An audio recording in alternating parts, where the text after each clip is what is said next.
It's But incredible. Isn't it? It's kind of amazing, like what subjects are actually like mainstream now. I mean, if you really look at just the actual numbers, like FTX, the FTX scandal is mainstream. Fantastic. Because I love it. it's mainstream on the internet. And the internet is where everybody is. So it is mainstream. Even if they're not discussing it very much on, these networks that might have had some sort of a financial tie to FTX. Could have been. I don't know. Yes. Maybe some of these politicians 197 to look the other way. 197 people in Congress took money from FTX. What are the coincidences? 197 coincidences. I'm just saying. It just happens. What a great move, though. Buy off everybody. But even then, it still doesn't help you if your money runs out. That's a weird little whore game you're playing. Well, you could pay off as many people as you can, keep it running, but you better keep that fucking hustle running. This is so loaded with shit that I don't think we'll ever see the bottom of this pit. Well, as a guy who's really into crypto, that must be fascinating for you to watch that blow apart, right? Well, I'm very happy that it blew apart because these are all shit coins. As a guy who's into Bitcoin, not crypto, all of this came after Bitcoin. All of it's shit, and all of it needs to go to zero. And so you think Bitcoin is the only way? Well, yeah. No one controls it. There's no CEO. No one can do anything different with it. It just exists. And it kind of exists because of the network of people, because ultimately you don't need any company. You don't even need mining companies. I run 2 miners at home. I print about $1.50 a day. And I love it. It makes me feel in control of my destiny, that I can do things with other people and the government can't tell me what I can or cannot do with my money. I love that Adam Curry's a Bitcoin miner. It's awesome. That's awesome. It's fun. It really is. Well, I'm sure. But I integrated that into podcasting 2.0. So now $1.25 a day, you say? $1.50 more at the current prices. It's not about the money. It's more about fun.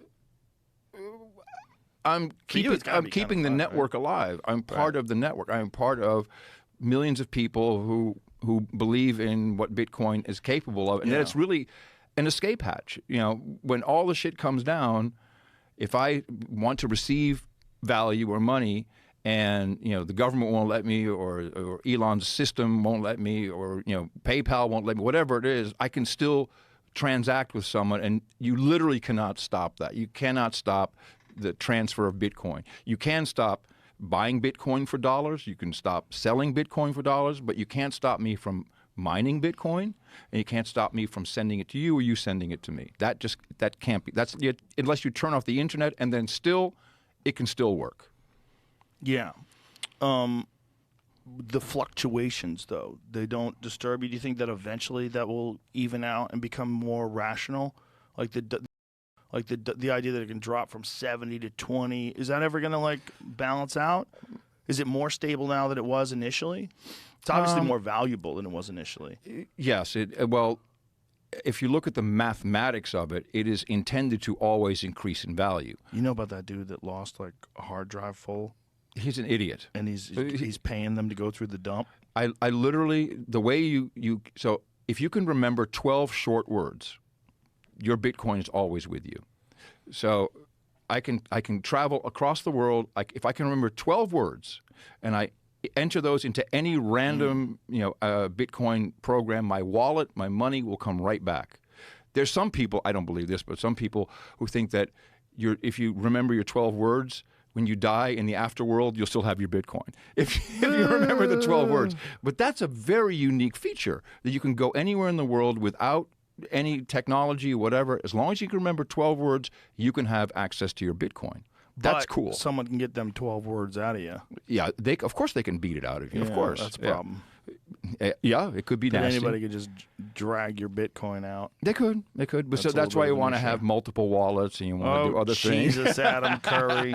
Oh, jeez. I'm not too worried about that. I just like the idea, and I don't view it as an investment. I mean, every company on NASDAQ and Dow Jones has gone down by 60-70%. So everyone's value is down right now. Right. And remember, it's Bitcoin versus the U.S. dollar. When the U.S. dollar gains value, the DXY, which is how they, versus the pound or the euro, then of course Bitcoin is going to be less valuable. Right. If the dollar goes down, Bitcoin becomes more valuable. It's two sides of the same coin.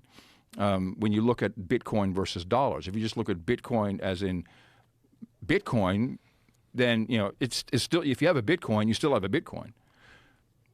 It's so this FTX thing was all what you would call shit coins. 100%. So these are all cryptocurrencies that just exist on someone's imagination. They made it up. They just made it up, and they could create as many as they want. That's the whole game. We go back to the dollar. They created 40% of all the dollars printed were made in the last 3 years. What do we get? Inflation.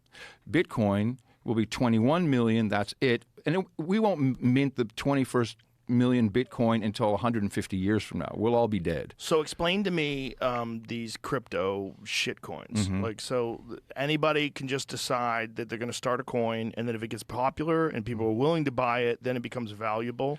And then you could also have not just coins, but you could also have, like, what was the other thing that they have, Jamie?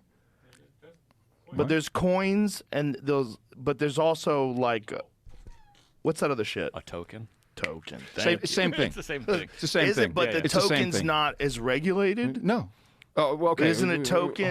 Hold on. There's changeable words sometimes. Oh my God, I hate everybody. Hold on. There's something else. There's one other thing. So there's